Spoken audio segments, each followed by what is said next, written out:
From the Pep Radio Newsroom, these are the stories we are covering at this hour. Some good news from the Biden administration. The National Institute of Mental Health has awarded a grant of up to $5 million to two psychologists who are pioneering an identity-affirming eating disorder treatment for LGBTQ plus people.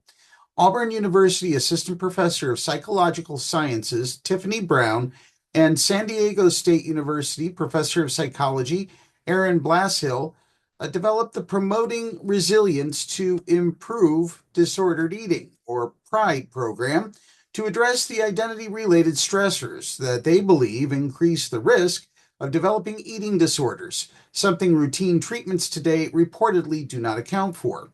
According to the publication, LGBTQ plus people are not only 3 times as likely to develop an eating disorder, but are also more likely than non-LGBTQ plus people to quit treatment. NIMH awarded the grant after initial study using the PRIDE program saw a 75% remission rate in eating disorders. The program is virtual, making it accessible nationwide. A judge in New York State reportedly refused to officiate a wedding for a same-sex couple immediately after she officiated a wedding for an opposite-sex couple. Now Democrats are calling for her to resign. Judge Felicia Pitts Davis in Syracuse was scheduled to perform 2 weddings on November 16, 2024. She officiated the first one, which involved a straight couple, but refused to perform the second one, which involved 2 women, according to sources who spoke with the Post-Standard, a newspaper for the Syracuse area. After Pitts Davis refused to perform the wedding, another city court judge, Judge Mary Ann Doherty, was brought into the court to officiate. Shantae and Nikora Davis, ages 33 and 29, were the 2 women who tried to get married, and they said Pitts Davis performed the opposite-sex couple's wedding. They say the judge got emotional and cried during the straight couple's wedding. Then, when it was the Davises' turn to get married, she just left the room without saying anything. Judge Doherty entered the courtroom 10 minutes later and performed the Davises' wedding. Shantae Davis said the whole situation was just real weird.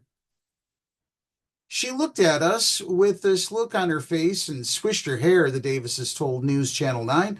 She just walked off like she was just disgusted or something.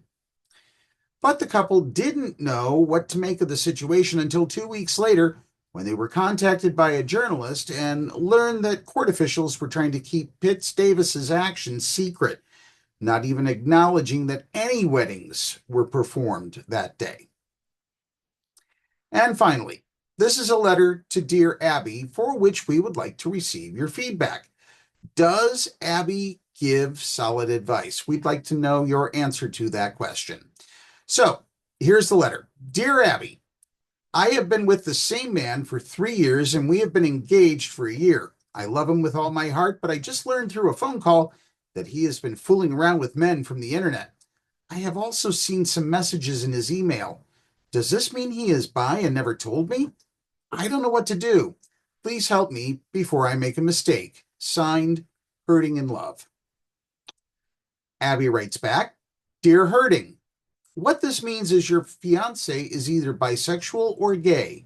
For both your sakes, tell him you know what has been going on, because if he's unfaithful now, marriage vows won't change him. Ask your doctor to test you for STDs and then call off the wedding so you can find a mate who will be faithful and he can find a relationship in which he can truly be himself.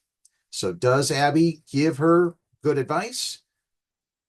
Well, to answer that question, on the PEP radio page of the Pennsylvania Equality Project's website, paequality.com, we will have the question of the week, and that is this week's question.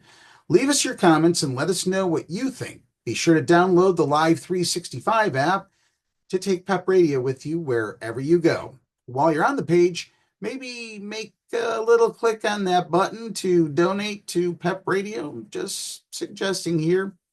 Anyway, that's the news at this hour. Now let's get back to more music on PEP Radio.